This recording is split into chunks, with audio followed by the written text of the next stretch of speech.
Hello Inderes TV viewers and listeners. Kempower reported its fourth quarter earnings today and I'm interviewing company's CEO Tomi Ristimäki. Tomi, your revenue grew by some 350% and also the operating margin was clearly positive. So how would you describe your performance or Kempower performance in the fourth quarter? It's very good to be Kempower CEO after this year. This was an amazing year. And looking at all the figures, actually, when we're looking at the positive EBIT, but it also the order intakes are growing quite significantly to the before year. It's not only revenue, so it's also the future outlook looks good. Yes. So the new orders grew clearly compared to year-on-year comparison figures, but a slightly decline compared to third quarter. Do you see any reasons or could you? Maybe the end of the year, people are pushing the investment or the decision to the next year. It's more, I think, an accident or a kind of incident that happened without no particular reason. We didn't see any trend changing from that point of view. So it's basically, and the change was not that big. Yes. As well, yes. In percentage. Yes. So if you look into the market, the EV charging operators, they have been investing. They have made front-loaded investments to their networks to increase market shares.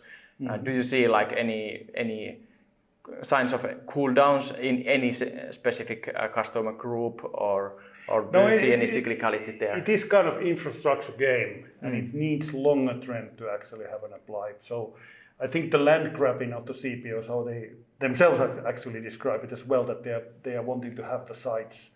So I think what we have been looking at also CPOs, the funding is secured for many players.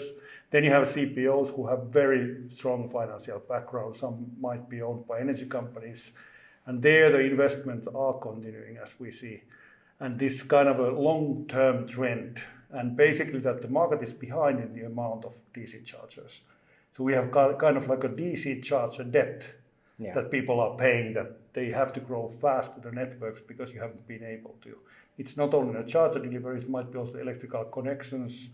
In certain countries take too long time. So there is kind of like a debt in the market. So that kind of small changes and short-term changes do not affect the market so much. Yeah, and your backlog is so high that it doesn't even, you don't need that half orders point if you right now. saw our guidance. So it doesn't carry us through the year, but yes, it is basically that we see the trend ongoing.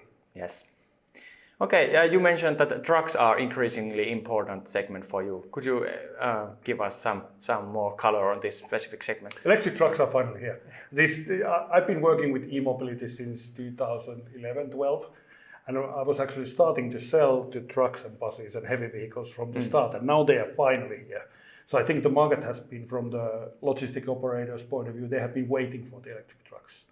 Now when you look at what the truck manufacturers are doing, there's more and more models. The volumes are increasing. This is coming significant, but from our perspective, there's a certain difference with personal car and truck. Truck, even the so-called home charging is done with DC. So amount of chargers per vehicle is higher. Yeah. And buses are the same, but bus is a low volume, trucks are high volume. And one charger per, or even one plus something in certain applications, charger per truck is actually, which is changing the market. And for DC charger suppliers, this is a big game because then the amount of chargers could be the same as personal cars, because personal cars, normally you have 50 or 20 vehicles per charger. But in trucks, if it's one or less, then... So it's a big opportunity. This is a big opportunity. Yeah. You're planning to start production in the US by the end of this year. How would you describe the schedule, or do you see any bottlenecks or uncertainty factors? I think there is a lot of uncertainty factors on the schedule, but on positive, what we have looked at, that we have had a very positive result on our recruitment, that we get a lot of applications. I think we are more known in the local market than we thought. Okay. That an electric vehicle charging in an interesting industry. You get a lot of competent applicants. I think there was purchasing manager position that you got 1,000 applications, but there are some incidents. But I think Also, what we chose North Carolina for is the supplier network locally. We look at the education pace in the state, also the age structure and the working force and the education level, and also that it's a positive area where people are actually moving. So from the area point of view, I think we made a good selection, at least from the planning perspective. We will see how it looks like, but sounds good so far. Yeah, it sounds good so far. Yeah. Well, talking about supply chain, during Q3 earnings report, you mentioned that there was some tightness in the availability of components, but now it seems that the situation is easing now. It's easing, or we have done more. It's hard to say. Also, the inventory level is higher because we are preparing for the growth and we have more stronger position as a more known player in the market. So we are in a bigger tables negotiating with suppliers. So it's easing.